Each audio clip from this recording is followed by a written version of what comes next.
Assalamualaikum warahmatullahi wabarakatuh.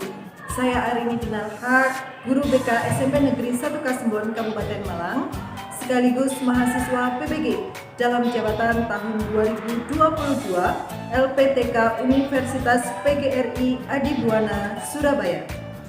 Dalam UKIN kali ini, saya akan mempraktekkan layanan konseling individu. Berikut kegiatannya. Permisi, assalamualaikum. Waalaikumsalam. Oh iya, Ita, silakan masuk. Iya, Bu. Ya, duduk. Iya, Bu.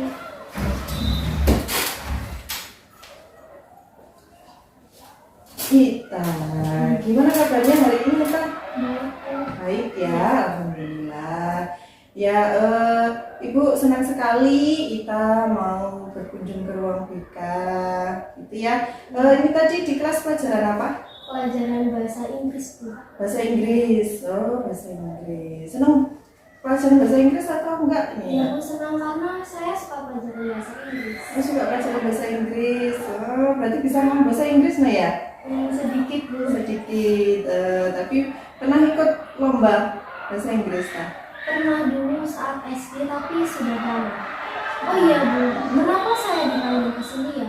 Oh, ya. Jadi Ibu manggil Ita ke sini hari ini karena ada yang mau Ibu bicarakan sama Ita. Kalau di BK itu namanya konseling, tak? Oh iya, Ibu biasanya ngomongnya di kelas ya? Tapi seperti apa ya itu, Bu, pelaksanaannya? Oh ya, jadi Ibu jelaskan dulu untuk konseling ya, karena konseling itu berbeda dengan kalau kita ngobrol seperti biasa. Atau misalnya kalau kita ngobrol sama teman-teman itu kan obrolan biasa gitu ya, bicara biasa. Kalau konseling itu berbeda. Jadi konseling itu adalah suatu layanan yang diberikan kepada seorang individu untuk bantuan secara profesional yang diberikan oleh guru BK atau ibu ya kepada konselingnya. Dan di sini yang dinamakan dengan konseling adalah Ita.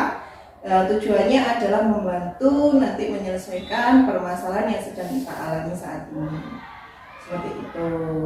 Oh, jadi saya tidak perlu khawatir kalau masalah saya ini bocor ya, Bu? Betul, karena kalau di konseling itu ada yang namanya asas-asas, tak. Jadi asas-asas itu adalah aturan di mana nanti kita ketika konseling itu harus melaksanakan asas ini. Jadi yang pertama ada asas kerahasiaan. Kita benar sekali tidak perlu khawatir nanti permasalahan yang sedang kita alami saat ini dibicarakan dengan ibu, itu tidak perlu khawatir bahwa akan bocor seperti itu. Itu asas kerahasiaan. Jadi permasalahan apapun nanti yang kita ceritakan ke ibu, yang tahu hanya ibu sama kita saja. Kalau seandainya ada pihak lain yang harus tahu, itu atas persetujuan kita. Itu namanya asas kerahasiaan. Yang kedua ada asas kesukarelaan. Jadi Ita tadi datang ke sini tidak terpaksa kan ya? Tidak, Bu. Sukarela. Nah itu namanya sukarela, ikhlas dari hati. Gitu ya, Ta. Yang ketiga ada asas keterbukaan. Jadi nanti selama konseling ini kita silahkan menceritakan segala macam permasalahan kita yang sedang dialami saat ini secara terbuka. Tidak usah khawatir, tidak usah was-was, terbuka saja. Apapun yang akan kita ceritakan hari ini juga akan Ibu terima. Seperti itu. Itu untuk asas-asas di dalam atau aturan yang akan kita laksanakan di dalam konseling individu hari ini, Pak. Oh begitu, Bu. Jadi saya akan berusaha terbuka menceritakan masalah saya kepada Ibu. Nah, pintar, bagus sekali Ita. Baik, sebelum kita laksanakan konselingnya, kita sepakati waktu dulu ya, Ta ya. Waktu nanti yang akan kita gunakan sekitar 40 menit. Kita setuju nggak? Setuju, Bu. Saya juga tidak terburu-buru. Di kelas juga jam kosong, daripada saya rame. Mending di sini saja. Oh iya, baik. Kalau kita sudah setuju dengan waktu yang sudah kita kesepakati tadi, dengan mengawali konseling kita hari ini agar berjalan dengan lancar, kita berdoa terlebih dahulu ya, Ta ya. Berdoa, dipersilakan. Doa selesai. Amin.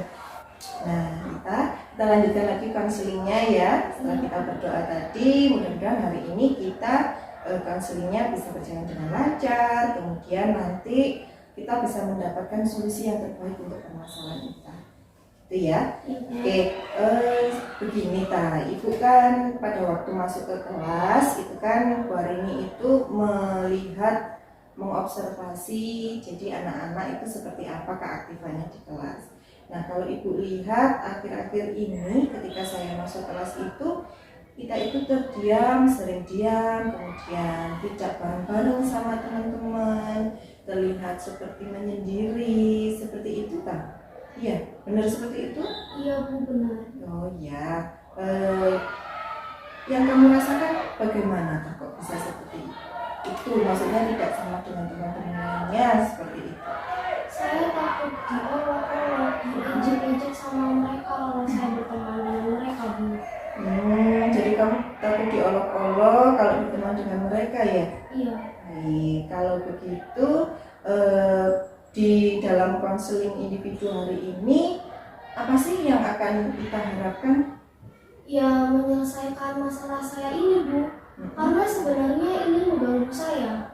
Ini mengganggu kamu ya di kelas ya? Oke, Ibu ngerti perasaannya Ita. Baik, untuk konseling kali ini Ibu akan memberikan bantuan.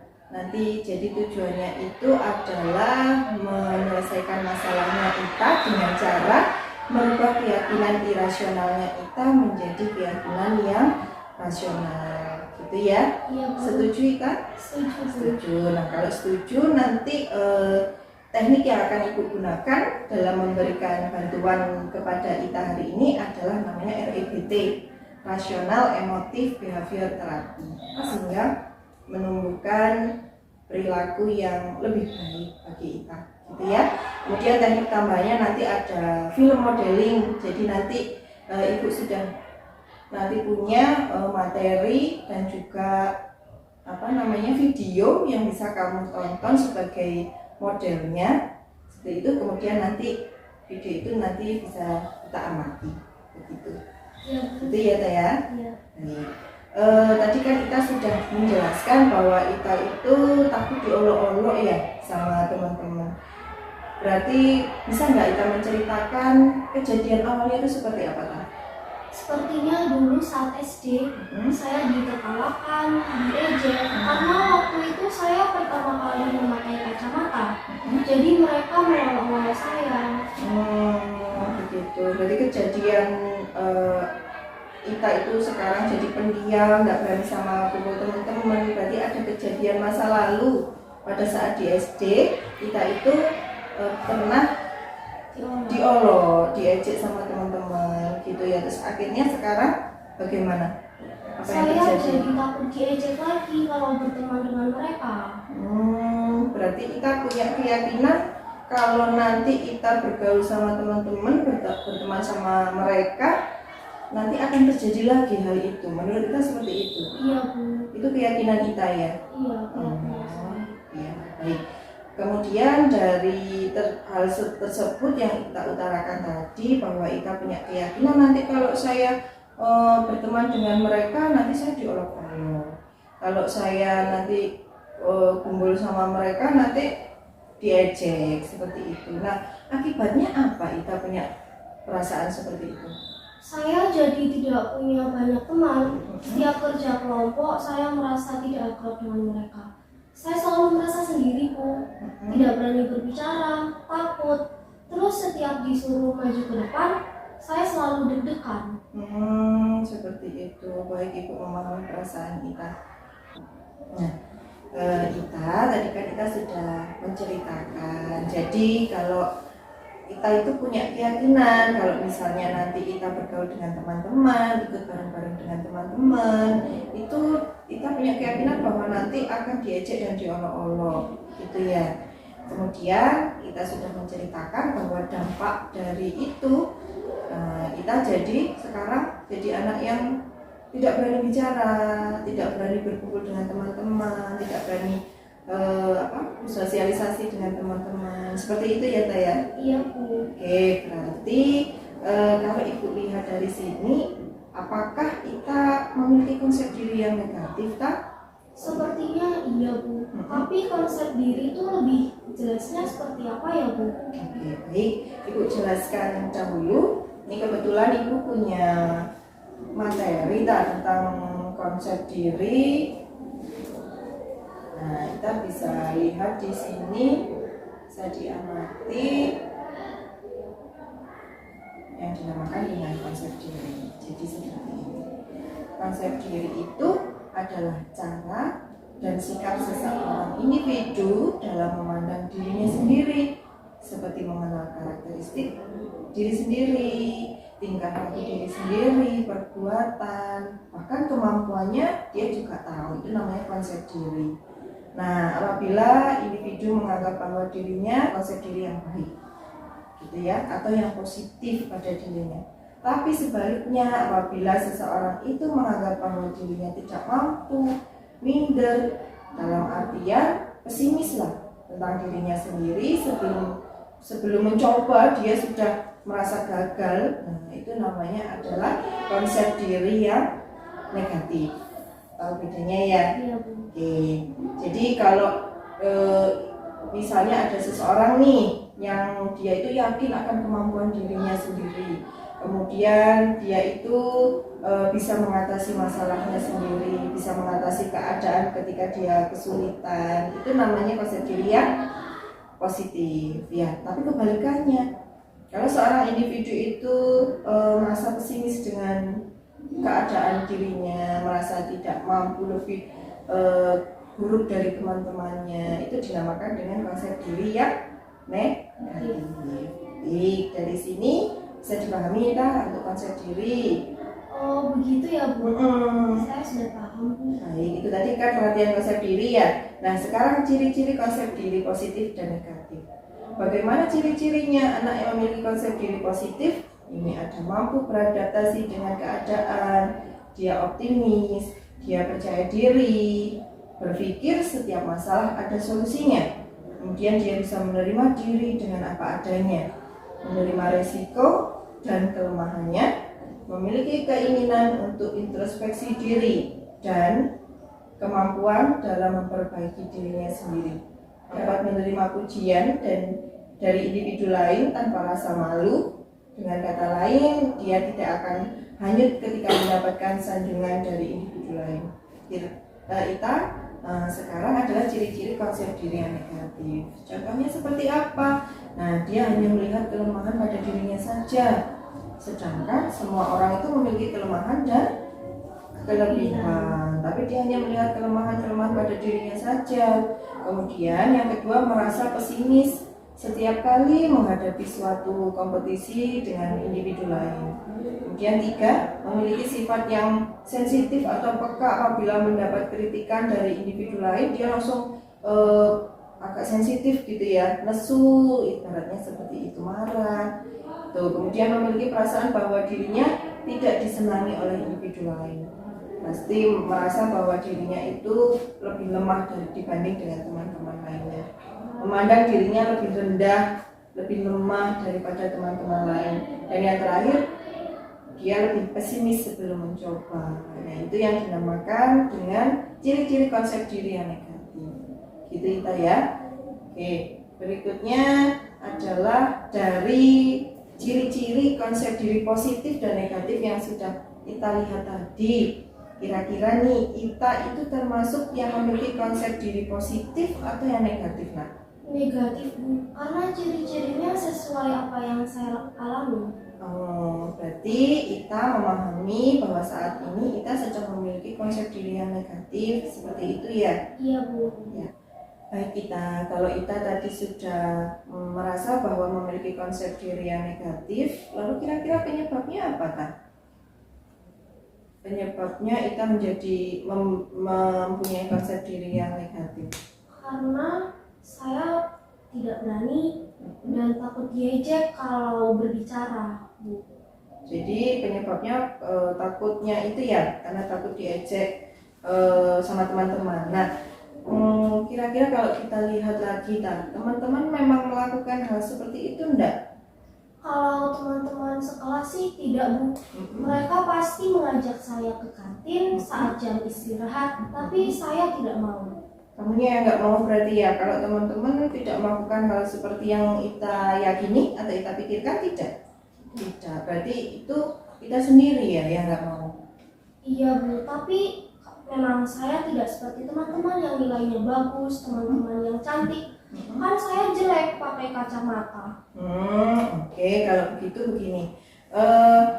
Teman-teman di kelas ITA itu kan mereka tidak seperti yang kita pikirkan. Kalau kita lihat ya, nah mereka sudah mengajak ITA ke kantin, sudah mengajak bareng-bareng, misalnya ada kelompokan gitu diajak juga ya. Iya, Ya, Bu. berarti ITA-nya yang menghadapi itu masih punya pikiran-pikiran yang negatif itu, yang irasional itu ya nak ya. Nah, kalau Ita merasa bahwa itu tidak secantik teman-teman, tidak sepintar teman-teman, bukankah itu hanya perasaan Ita saja? Iya ya, Bu. Kalau dipikir-pikir saya yang selalu menjauhi mereka. Kalau Ita pikir Ita yang selalu menjauhi mereka ya, bukan mereka yang akan mengolok-olok atau menjauhi Ita, bukan? Bukan. Baik, kalau begitu begini Ita. Bukankah setiap anak di kelas ITA itu memiliki kelebihan dan kekurangannya masing-masing? Iya, punya, Bu. Punya ya. Kita bisa memberikan contoh nggak, satu anak saja yang kira-kira dia punya kelebihan tapi dia juga punya kekurangan, tak? Contohnya siapa di kelas? Contohnya dia. Dia cantik, tapi setiap pelajaran bahasa Inggris selalu nyontek ke saya. Dia cantik ya, badannya bagus, wajahnya cantik, tapi dia punya kekurangan bahwa kalau setiap pelajaran bahasa Inggris dia nyonteknya ke Ita. Iya. Baik. Jika kita sudah menjelaskan bahwa selain teman-teman itu cantik, teman-teman itu ada yang pinter, tapi mereka juga memiliki kekurangan ya. Iya, Bu. Berarti menurut kita semua orang itu memiliki kelebihan dan kekurangan. Iya, Bu, benar. Nah, seperti itu ya. Nah, sekarang coba sih kita pikirkan lagi, kalau teman-teman tidak seperti itu, menurut kita bagaimana? Berarti pemikiran saya ini salah ya, Bu? Ya, berarti pemikiran salah itu dinamakan dengan pemikiran yang irasional. Jadi yang negatif atau yang itu hanya pikiran kamu saja, tidak terjadi sebenarnya, seperti itu ya. Iya, Bu, pemikiran saya ini salah karena kenyataannya tidak hanya saya yang punya kekurangan. Teman-teman saya yang punya banyak kelebihan pasti juga punya kekurangan, Bu. Nah, sekarang kita sudah paham itu ya, bagus. Nah, sekarang apa yang harus kita lakukan setelah ini? Sebaiknya saya harus lebih berprasangka baik, Bu. Lebih berprasangka baik dan positif kepada teman-teman, begitu ya? Iya, Bu. Sudah bagus sekali. Setelah ini apa yang akan kita lakukan? Saya akan lebih berprasangka baik dengan teman-teman saya, Bu. Berarti lebih berprasangka baik dan berpikir positif kepada teman-teman ya? Iya. Oh iya, bagus sekali. Nah, kita punya kelebihan apa, nak? Saya suka pelajaran bahasa Inggris, Bu. Suka pelajaran bahasa Inggris. Ikut ekstrakurikulernya atau belum di sini? Sebenarnya saya mau ikut ekstra, tapi masih belum berani, Bu. Nggak berani, takut. Nah, berarti kalau seandainya kita masih punya perasaan takut seperti itu, nanti dampaknya apa tak kira-kira? Saya jadi tidak bisa mengasah kelebihan saya, Bu. Jadi tidak bisa mengasah kelebihan. Nah, itu kita paham sebenarnya ya. Kalau kita masih merasa takut, ragu-ragu, nggak berani, justru itu akan merugikan atau malah menguntungkan bagi kita? Merugikan saya, Bu. Merugikan sekali kan, buat kita jadi lebih tidak bisa berkembang di sini. Padahal kita punya kelebihan, punya kemampuan, seperti itu ya. Oke, nah tadi kan kita sempat menyinggung bahwa Ita itu tidak cantik. Karena Ita itu pakai kacamata. Jadinya bagaimana? Saya tidak bisa melihat dengan jelas, Bu. Jadinya buram. Nah, kalau Ita nggak pakai kacamata malah buram. Tapi kalau pakai kacamata tadi diapakan sama teman-teman? Diejek, katanya Diejek. saya jelek gitu. Jadi Katanya aneh. jadi aneh seperti itu. Nah, kira-kira kalau seperti ini harus bagaimana kita? Seharusnya saya lebih mementingkan kondisi saya ya Bu. Harus lebih mementingkan kondisi diri sendiri kan? Karena nanti kalau kita nggak pakai kacamata malah buram, nggak bisa melihat, malah meraba-raba gitu ya nak ya. Ya berarti yang harus kita lakukan kalau ada yang seperti itu bagaimana? Tidak usah dipedulikan Bu. Tidak usah dipedulikan saja. Masa sih setiap orang yang pakai kacamata itu dibilang jelek nak? Tidak Bu. Tidak ya. Iya. Justru malah itu jadi apa? Fashion. Nah, bisa jadi fashion. Kita mikirnya yang positif saja. Oh, aku pakai kacamata, nanti mataku jadi jelas melihat melihat itu jadi jelas. Ketika di kelas pelajaran juga lebih jelas. Nah, positifnya kan di situ. Tidak usah dihiraukan ya negatif yang mengejek tadi, nggak usah dihiraukan, nggak usah dimasukkan ke dalam hati. Yang penting saya bisa belajar dengan tenang di sekolah, bisa nyaman dalam belajar, itu saja menurut saya. Oh begitu ya Bu. Jadi saya harus cuek saja jika ada orang yang mengejek saya daripada saya tidak bisa melihat dengan jelas kan? Iya benar, itu kita sudah mengerti, harusnya seperti itu. Nanti bisa dilaksanakan itu ya? Iya Bu. Ya, oke. Gini Ibu punya video nih, silahkan kita perhatikan videonya atau model yang ada di dalam video ini. Sudah siap kita? Siap Bu.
tadi video tentang konsep diri dan konsep diri positif. Sekarang dari video tadi apa yang bisa kita ambil?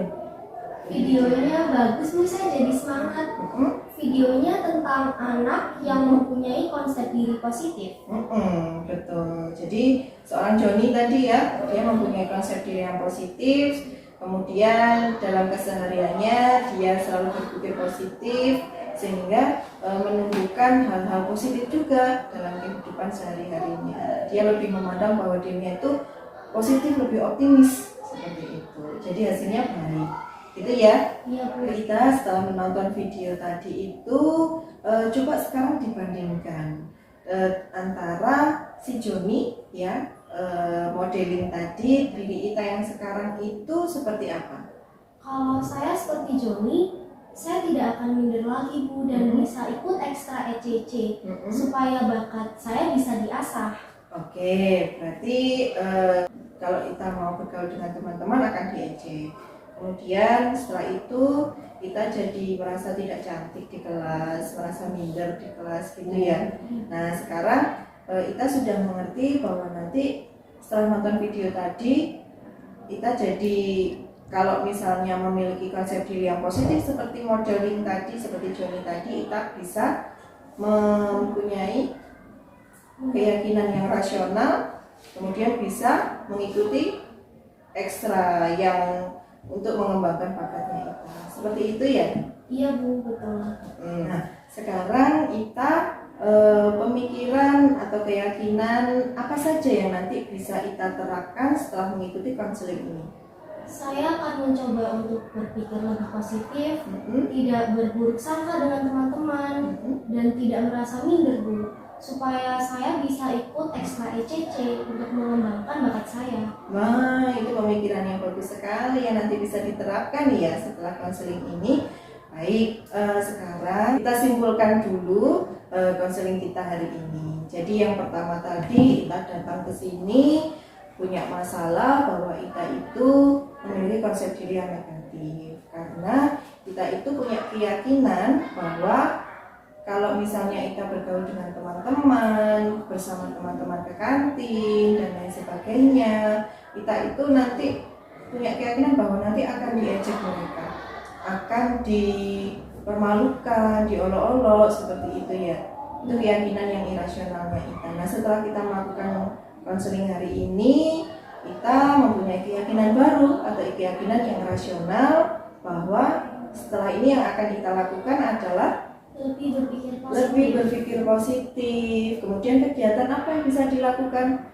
Nanti mengikuti ekstra ECC atau bahasa Inggris itu, sehingga nanti perasaan atau keyakinan Ita yang irasional tadi bisa perlahan-lahan berubah menjadi lebih positif atau lebih baik. Semangat ya Ita ya. Iya Bu. Ya, oke.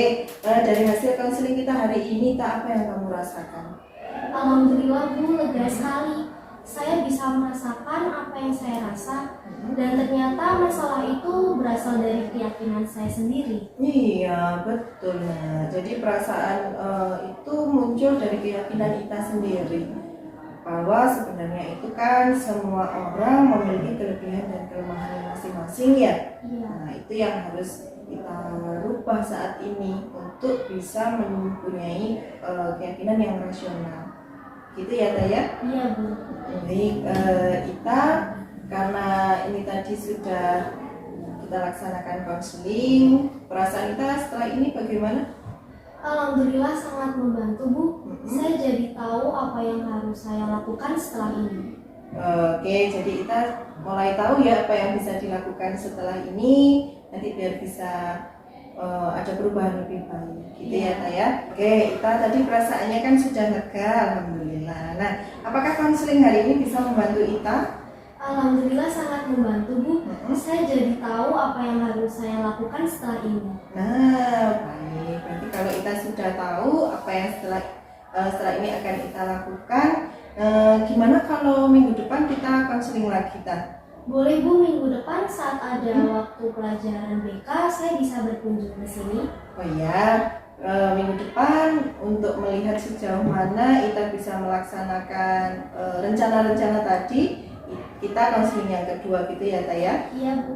Nah, berarti setelah ini semoga Ita bisa lebih berpikir positif, menghilangkan pikiran yang irasional tadi, merubah keyakinannya menjadi keyakinan yang rasional. Jadi Ita lebih semangat dalam menjalani belajar di sekolah. Itu ya Taya, lebih semangat lagi ya Taya? Iya Bu. Ya, baik. Ibu mengucapkan terima kasih Ita sudah mau datang memenuhi undangan Ibu ke ruang BK. Seperti itu, nanti Ibu berikan lembar evaluasi tentang konseling kita hari ini. nanti bisa dikerjakan di rumah ya. Iya, Setelah Bu. itu besok bisa diberikan lagi kepada ibu. Itu nak. Saya juga berterima kasih Bu, Ibu sangat membantu saya, sudah menyemangati saya agar bisa memiliki konsep diri positif. Iya, ibu senang sekali bisa membantu Ita. Nah, sekarang karena konseling kita sudah selesai, kita akhiri dengan bacaan alhamdulillah. Gitu ya, Tak? Iya. Alhamdulillahirobbilalamin. Nah, baik. Sekarang Ita boleh bawa ini gambar evaluasinya, dibawa pulang boleh atau dibawa ke kelas boleh. Nanti kalau sudah selesai ngerjakan dikembalikan ke ibu, gitu ya. Kalau begitu terima kasih ya Bu. Iya. Sudah menyemangati saya. Iya, sama-sama. Terima kasih Bu. Ya. Assalamualaikum.